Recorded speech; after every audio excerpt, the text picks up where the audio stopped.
This is a production of PBS Charlotte. Just ahead on Carolina Impact, how an immersive program at a local university gives people with disabilities a chance for a college experience. Plus, an area nonprofit veterinary clinic strives to make care more accessible. And now that spring is in the air, we take you to a garden beautifying our region. Carolina Impact starts right now.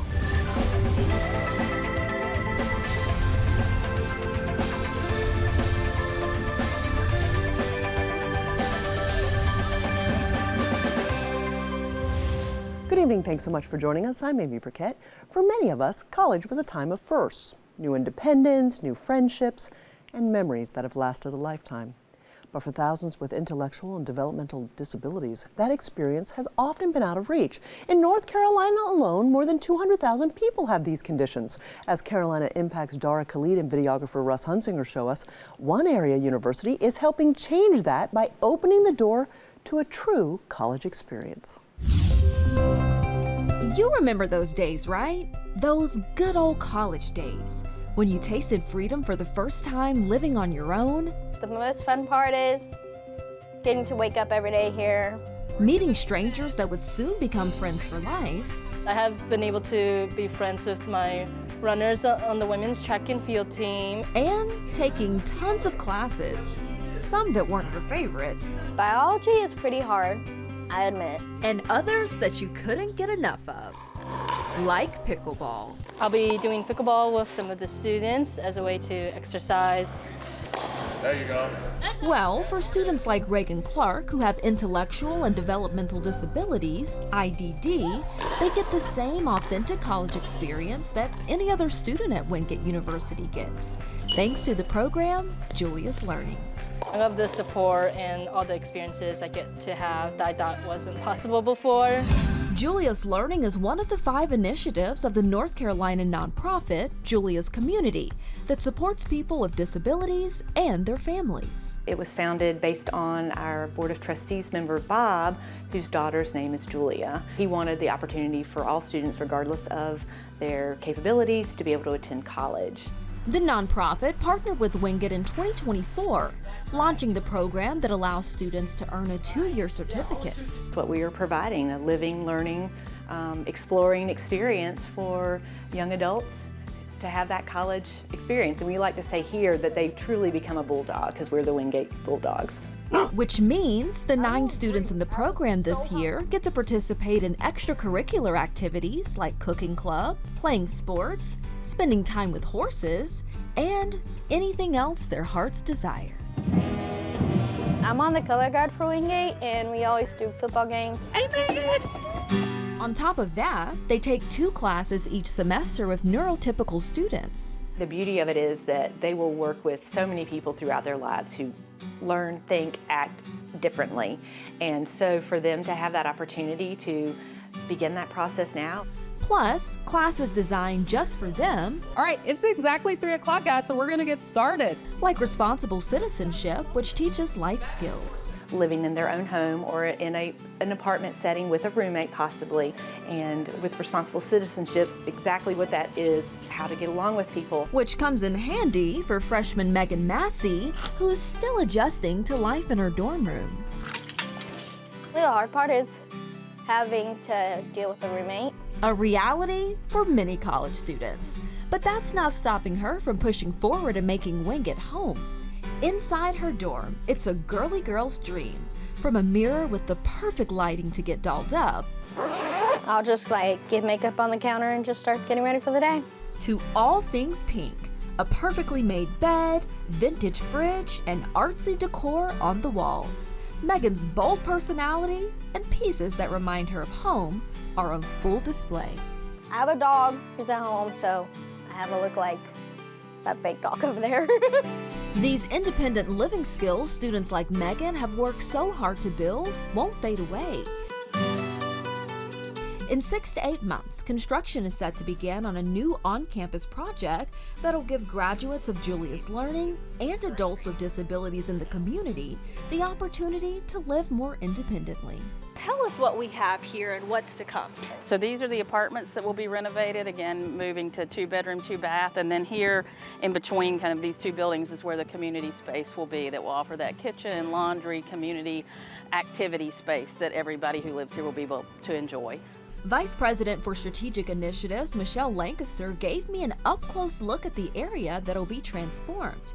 The architecture and drawings are done. The final step before construction begins is securing the last bit of funding. It can be and will be incredibly empowering for folks. But before they're ready to step into the real world with housing, Julia's Learning prepares students for something else they'll need: a job. We have the students in career class go in and look for student jobs. We have a couple of great partnerships with the library on campus and with the Bat Center and the McGee Center. And so we have the students complete their application, we practice resume writing, and then they send them out, and then they go in for interviews just like everybody else. Through partnerships, the program connects students with various on-campus jobs that take place at the library, gym, and performing arts building. For a long time, there haven't been any programs like this at all, and the option was students would go live at home and maybe not even have a job. This really sets them up to make more money. Studies have shown that individuals who attend a post-secondary program do make more money over the long term of their career life. Like any college experience, the real lessons extend way beyond academics and lead to finding your place in the world. For students in Julia's Learning, that progress doesn't stop at graduation, because here, support isn't temporary, it's forever. For Carolina Impact, I'm Dara Khalid. Thank you, Dara. If you're interested in learning more about the program, we've got a link to the application on our website at pbscharlotte.org. From caring for people to caring for our furry friends, for many families, pets are more than companions. They're part of the family. But when care becomes too expensive, that love can be hard to sustain.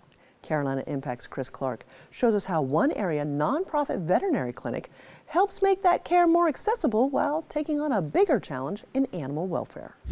Paws, whiskers, wet noses, and the way they quickly become family. But for many pet owners, the cost of care is becoming overwhelming. Vet visits, prescriptions, even basic treatment can add up, and for some, getting the care their pet needs can mean the difference between holding on and letting go. It comes between getting my blood pressure medication and getting Fluffy seen. We try to lower our costs so, you can do both. In North Carolina, the state ranks second in the nation for animals euthanized in shelters.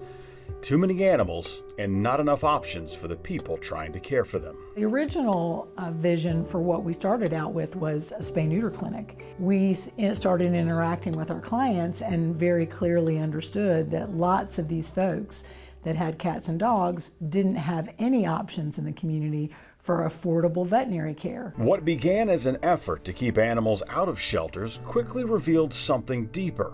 The people trying to care for them didn't have many places to turn. And when the pet at home is the one waiting at the door, sleeping at your feet, or claiming the best seat in the house, that kind of help matters. It's anguish to see these people that are told that their pet needs, $5,000 or $10,000 worth of medical care. It may not take care of the entire bill, but we offer those opportunities where we offer the assistance. At Stand for Animals, the difference is filling a gap most clinics can't. And almost as quickly as it started, they found one location just wasn't enough. We, slow walked into a second facility, and now we're in 3 buildings. For people trying to hold on to the pets they love, that growth means access. It means one more place to go when the dog in the recliner or the cat on the windowsill suddenly needs help. I was on the job site doing some work, and it was pouring down, raining outside. Every time I walked to my van, she would run out and start jumping on my leg. And next thing you know, that she was sitting in my recliner beside me, and it's been that way since. I'm grateful for the assistance that I get from here, because right about now, I don't know what I would do. But she still got to be taken care of. Like a lot of pets, she didn't just find a home. She found her person. And for families like his, care isn't optional.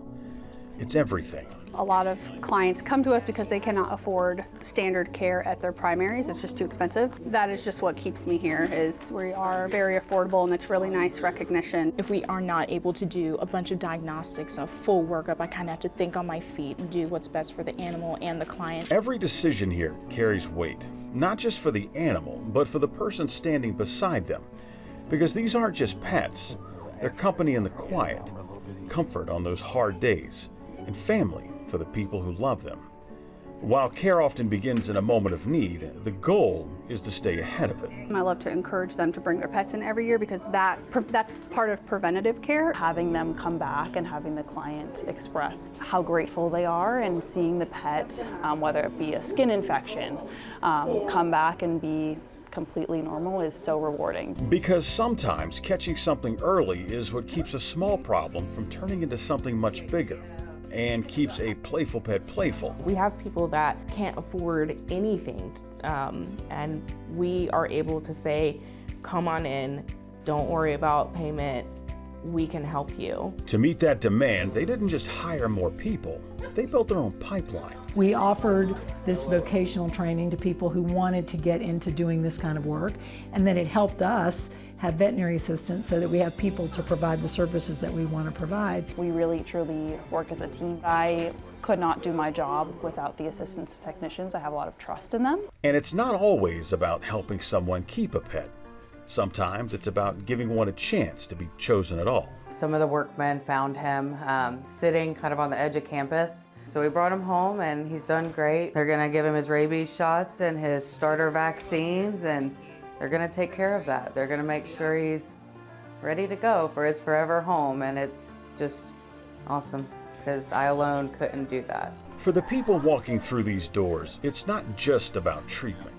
It's about a chance to hold on or a chance to start over, about keeping a family together or helping one come together for the first time.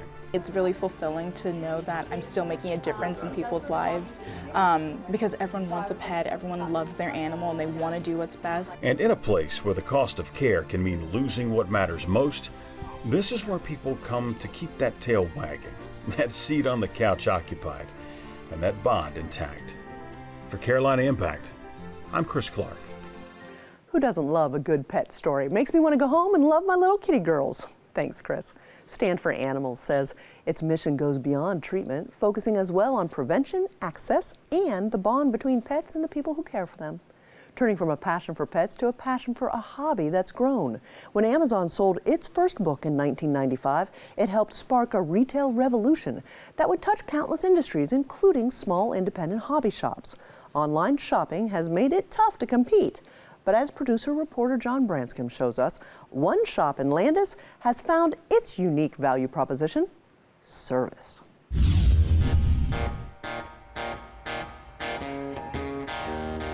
From the outside, Chuck's Trains and Hobby Depot doesn't give much away. But step inside and it's a different story. Shelves packed with trains, toys, games, puzzles, paints, and collectibles create a kind of sensory overload for hobbyists of all ages. We stock more puzzles than most anybody else anywhere, more model cars than other people. We've got all the paints, we've got the glues, we've got trains, all the accessories for the trains. If you want to play Monopoly, we have Monopoly under about 45 different titles. Old candy, the old toys. For owners Chuck and Deanna Fries, a store this full doesn't run itself. Prepping website orders, bringing in new merchandise, shopping for new merchandise. That's Chuck's favorite. And it doesn't take long before the first customers come through the door. Chuck's has everything. Like on the outside, it might just seem like a model train store. I mean, they've got everything from rockets right here. We got the Warhammer section. You got a D&D section over there. You got puzzles. You got model cars. You got board games. Like, you got the model train stuff. Like, anything that you could want that's like a hobby or a game, it's in here. But what's now a thriving retail space began with much more modest roots. We started out 25 years ago just shipping on eBay. eBay was fresh and it just started, and we were up here at night shipping out, shipping out, shipping out. People's like, well, can you get this? Can you get this? Till we ended up with a whole store full of stuff. Their first retail space was just half the size of what they have now. predominantly model trains, N scale, HO scale, and O scale. We were bursting at the seams, had as much as we could in every square inch of that building, and you know, it allowed us to build our business though. Then came the chance to grow. About 4 years ago, I got the opportunity to buy these buildings and added in all the toys. But even a growing small town hobby shop has its challenges. It's mostly just the exposure. It's like trying to figure out where like to advertise or anything else. It's like there's no real reason to advertise locally because everybody knows you're here. You got to branch out and get out further than that, but then it's like, then who are you trying to get? Do you want to train people? Do you want to model people? And to stand out among the competition, the Freezes lean into something online retail just can't offer. We've got more to selection. You can actually put your hands on it and see what it is. We got people in here that can tell you what it is and how to use it. And we actually have people here that can work on the stuff if it breaks down. For many customers, that hands-on experience is a big part of the appeal. There's a lot of stuff you can buy off the internet, but I'm the type of guy I want it now, you know. Like I'm working on scenery right now and I need some more scenery material. You can save a few bucks, but you know, just come here and get it, you know, support my local hobby shop. But for many customers, the biggest difference? Expertise, knowledge. Especially if you're trying something new or you want to try something new. They're the ones you need to talk to. Keep you out of trouble. James Wagner stopped by Chuck's to pick up a few things for his great-nephew Brantley's model railroad, passing his own love of the hobby on to the next generation. He's done as much or more good for me than I will ever do for him, but it's been a true delight to do these trains with him. Now, the hobby doesn't end at the store for Brantley. It comes to life here. This space basically is just like the train layer. It's my home away from being upstairs and just my place to come down, relax. It takes a lot of hard work. Money-wise, extreme, and really just passion for it. You got to see the things that people don't really see, and those just little tiny details and stuff like that. Now, for Brantley, this is about more than trains. It really just brings out the happiness in me that I get to spend the time with him to build this and just have fun with trains with him. Really blessed just to have all of this and just to have our great uncle and everybody else that's encouraged me to do this and helped me through the hard times with this stuff. And back at Chuck's, that passion is easy to see. You get to know your customer. You get to know their story and their family. I like seeing it ship out through the back. I like seeing it go out through the front door. I like buying the stuff and seeing it come in. So, I mean, that's just me. I like to buy it and I like to watch it go out. To see kids light up and practically scream with excitement, it makes my day. With all the trains inside Chuck's, you might expect to find a model layout too, but you won't. No, we got a full-size one across the street. So you can stand here all day long and watch them go back and forth. For Carolina Impact, I'm John Branscombe. Thanks so much, John. At Chuck's Hobby Depot, success isn't just built on sales, but on service, relationships, and a passion shared with the customers. For our final story tonight, a little springtime inspiration. The Carolinas are coming back to life with warmer days, fresh blooms, and that familiar coat of pollen, reminding us the season has changed. It's a perfect time to visit a garden, but the one you're about to see wasn't exactly planned. Carolina Impact's Jason Terzis takes us there. Well, when you think of gardens in the area, chances are one of the bigger ones comes to mind, like the Daniel Stowe Botanical Garden in Belmont, the UNC Charlotte Botanical Gardens, or the Duke Mansion Gardens in Myers Park. Then there are smaller ones, more off the beaten path, like Winghaven in Myers Park, or the McGill Rose Garden in Noda. Then there's MapleWalk Garden, which at the beginning wasn't even supposed to be a public garden in the first place. One by one, they show up, knowing there's good food to be had. So I'm trying to train them to a bell and a whistle. There's traditional seed. Tom doesn't know how much I spend on bird seed, and that's a good thing. Grape jelly. They love this grape jelly, and I have to fill it up. Tom and I laugh that we should have stock in Welch's. And the coveted high-protein, nutrient-rich mealworms. If they're around, they'll come. Oh, and they'll come all right. Everything from orioles to cardinals and yellow finches. As one takes off, another one arrives. And they all have names. So you know who they are? I do. And so this guy is who? That's Carl. Keep Keeping the birds well fed is just one of the many things happening in Lib Jones and Tom Nunnenkamp's backyard. And over time, their little backyard oasis has grown into something much more. MapleWalk Garden, I think, is something different to everyone. It's a wonderful escape. Almost anytime you're here, they are out walking around. They always come up and talk to you. We have a few weddings a year. We have some proposals. Well, we have 1,600 feet of stone-lined paths here in MapleWalk. I think we've brought a lot of joy to a lot of people. What started out as a simple backyard garden some 35 years ago has evolved into a wooded nature trail for all to enjoy. It has become, I think, for me, part of my legacy. It's a spiritual connection for me to be out in the garden where there is life happening all around me. It's a place where people can find beauty, they can find solitude. We get people almost on a daily basis that say, "Oh, I didn't know you all were here." This tree that we're passing is a Chinese redbud, and it's a variety called Don Egolf. And as you can see, it blooms all the way up and down the trunk. MapleWalk Garden is the most visited residential garden in Charlotte, home to about 100 different Japanese maples, hence its name. This is a Japanese maple called Kiyohime Yatsubusa. There'll be a quiz later, you need to remember that name. Tom was very interested in Japanese maples initially. I prune it on my back, takes me 3 hours. I'm not allowed to prune his maples. Here you'll find all sorts of trees, plants, and shrubs, and tons of camellias.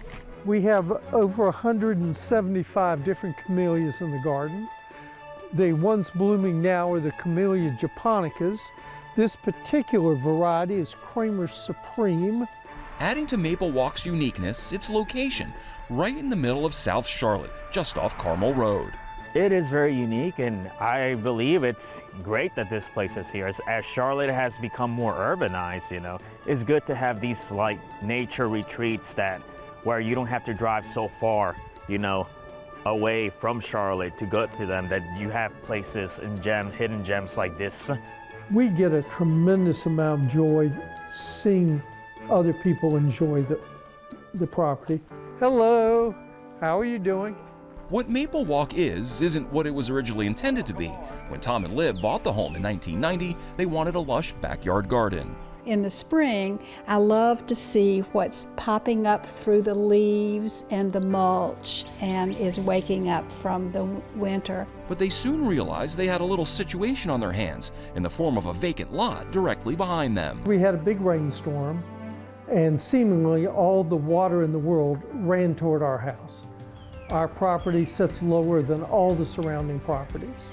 A few years later, they made an offer, purchasing that vacant lot from a neighbor and extending their already lush backyard garden.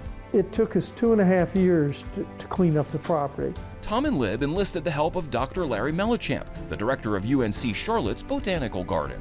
He would walk around and indicate, as we walked around, different plants that he thought would look great in this particular area. Tom and Lib then acquired another property, one that had a house on it, bringing their 3-parcel lot total up to 2¼ acres. The joke is that as we acquired the property, people thought we were crazy. When we tore that house down, they knew we were crazy.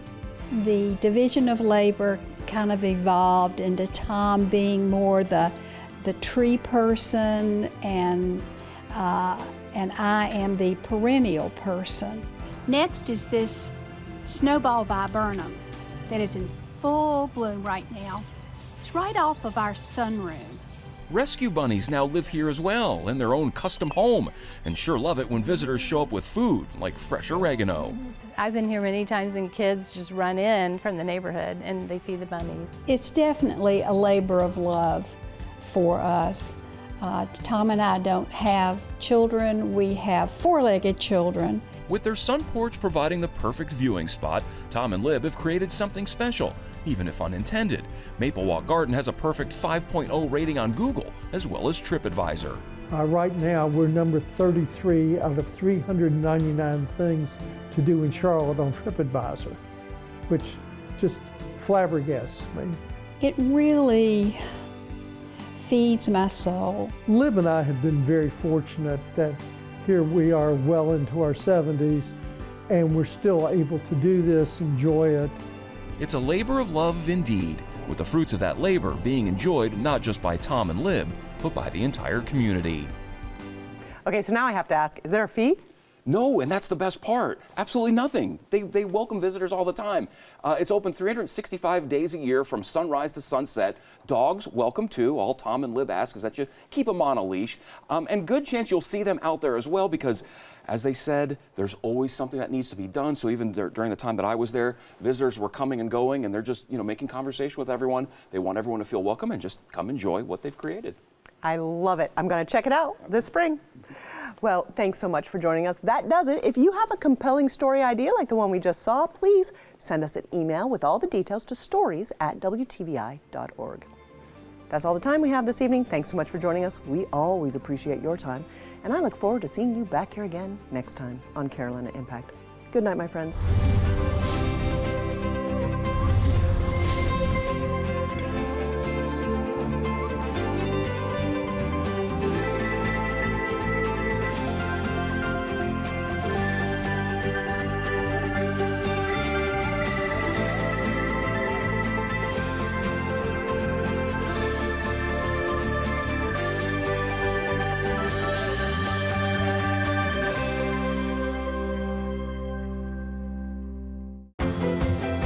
Production of PBS Charlotte.